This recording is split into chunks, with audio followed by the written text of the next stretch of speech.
Hi friends, welcome back to sports media. ఈరోజు ఈ వీడియోలో మనం బీసీసీఐ రిలీజ్ చేసిన మన టీమిండియా టీ20 స్క్వాడ్ గురించి చూద్దాం. ముందుగా batters Rohit Sharma, Yashasvi Jaiswal, Virat Kohli, Suryakumar Yadav. Wicket keepers Rishabh Pant, Sanju Samson. All rounders Hardik Pandya, Ravindra Jadeja, Axar Patel, Shivam Dubey.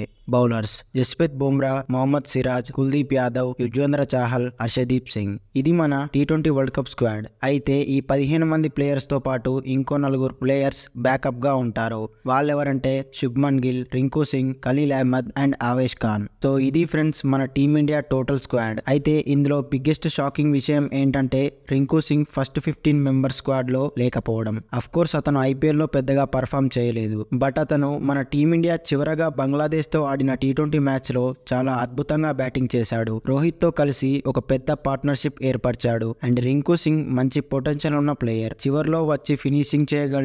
And అలాగే ఫాస్ట్ గా వికెట్స్ పడ్డప్పుడు వచ్చి గేమ్ ని డీప్ గా తీసుకెళ్లి ఫినిష్ చేయగలడు, జస్ట్ లైక్ మన ఎంఎస్ ధోని లాగా. మరి అలాంటి ప్లేయర్ ని ఎందుకని స్క్వాడ్ లో ఉంచలేదు నాకైతే అర్థం కాలేదు.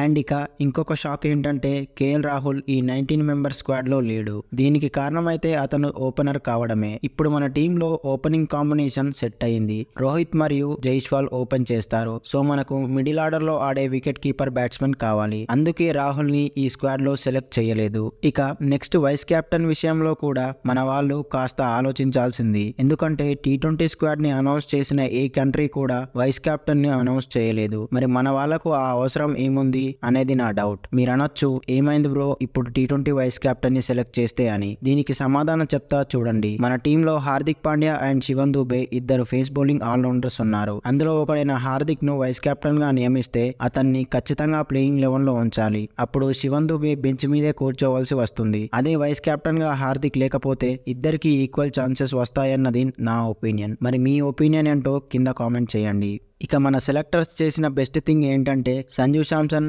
మరియు యూజీ చాహల్ ను సెలెక్ట్ చేయడం. వీళ్ళిద్దరూ టీమిండియా తరపున చాలా ఏళ్లుగా ఆడుతున్నారు, బట్ వరల్డ్ కప్స్ లో మాత్రం ఛాన్స్ రాలేదు. ఎట్టకేళ్లకు వీళ్లకు ఒక అవకాశం వచ్చింది. చూడాలి మరి వాళ్ళ పర్ఫార్మెన్స్ వరల్డ్ కప్ లో ఎలా ఉంటుందో అని. ఇక ఇప్పుడు మనం ఈ 15 మంది ప్లేయర్స్ నుంచి 2 ప్లేయింగ్ 11s ని తీద్దాం. ఒకటి బ్యాటింగ్ డెప్త్ ఉన్న ప్లేయింగ్ 11, మరొకటి బౌలింగ్ డెప్త్ ఉన్న ప్లేయింగ్ 11. ముందుగా బ్యాటింగ్ డెప్త్ ఉన్న ప్లేయింగ్ 11 లో ఉండే ప్లేయర్స్ ఎవరంటే ఓపెనర్స్ గా రోహిత్ శర్మ మరియు యశస్వి జైస్వాల్ బరిలోకి దిగుతారు. ఇక ఆ తర్వాత నెంబర్ 3 లో విరాట్ కోహ్లీ, నెంబర్ 4 లో సూర్యకుమార్ యాదవ్, నెంబర్ 5 లో రిషబ్ పంత్, నెంబర్ 6 లో శివన్ దుబే, నెంబర్ 7 లో హార్దిక్ పాండ్యా, నెంబర్ 8 లో రవీంద్ర జడేజా, నెంబర్ 9 లో జస్ప్రీత్ బుమ్రా, నెంబర్ 10 లో కుల్దీప్ యాదవ్ అండ్ నెంబర్ 11 లో మొహమ్మద్ సిరాజ్. ఇది బ్యాటింగ్ డెప్త్ ఉన్న ప్లేయింగ్ 11. అంటే మన వాళ్ళు బ్యాటింగ్ పిచ్ మీద ఆడినప్పుడు ఈ ప్లేయింగ్ 11 తోనే వెళ్ళాలి. హార్దిక్ పాండ్యాను 5th బౌలింగ్ ఆప్షన్ గా పెట్టుకుని దుబేను 6th బౌలింగ్ ఆప్షన్ గా యూజ్ చేసుకోవాలి.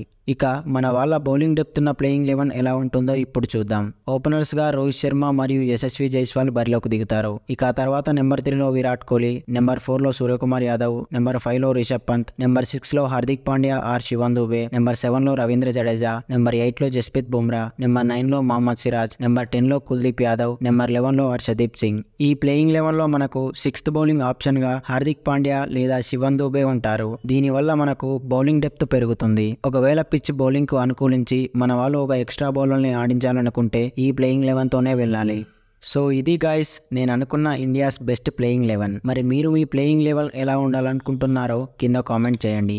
అలాగే ఈ వీడియో నచ్చితే ఒక లైక్ చేయండి. అండ్ ఇటువంటి క్రికెట్ నాలెడ్జ్ వీడియోస్ మన ఛానల్లో రెగ్యులర్గా వస్తూనే ఉంటాయి. అవన్నీ మీరు మిస్ అవ్వకుండా చూడాలనుకుంటే వెంటనే మన ఛానల్ను సబ్స్క్రైబ్ చేసుకోండి. Thank you for watching.